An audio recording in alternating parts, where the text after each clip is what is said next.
মেনে নেওয়াটাই হচ্ছে আগামী দিনে শুধু বাংলাদেশের অস্তিত্বের প্রশ্ন না, বিএনপি রাজনৈতিক দল হিসেবে বেঁচে থাকবে কিনা তার অস্তিত্বের প্রশ্ন জড়িত আছে।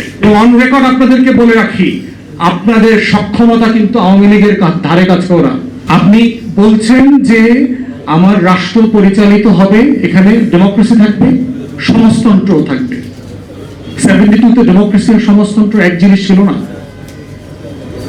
আপনি বলছেন যে এই জাতি বাঙালি বলিয়া পরিচিত হইবে, তাহলে আমার রাষ্ট্রের হাজার হাজার চাকমারা পাহাড়িরা যেই ঘোষণাপত্র শুনে যুদ্ধ করতে গিয়েছিল, তাকে আপনি 1 বছর পরে বললেন যে তুমি যদি বাঙালি না হও তোমার আইডেন্টিটির কোনো স্বীকৃতি আমার কাছে নাই।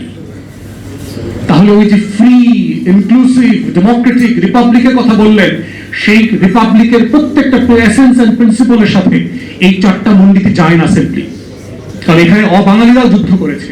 নগদ নিয়ে এলো হার না মানা হার অফার।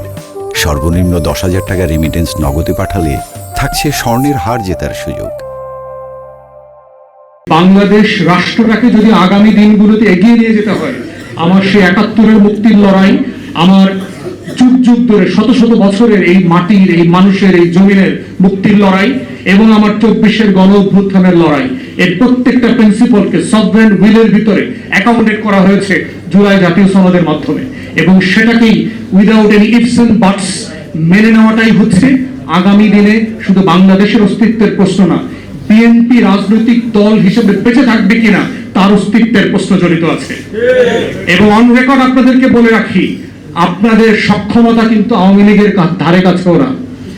সেই আওয়ামী লীগকে কিন্তু লেজ গোটায় পালাইতে হয়েছে।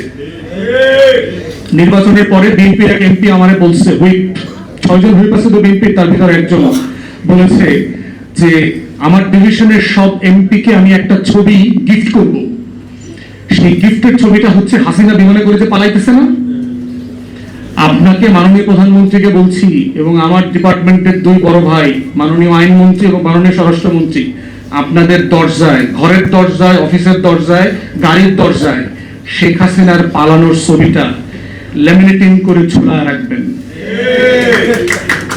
আপনাদেরকেও ওই ছবির রিপ্লেসমেন্ট করা লাগতে পারে, just matter of time. No ifs, no বাটস।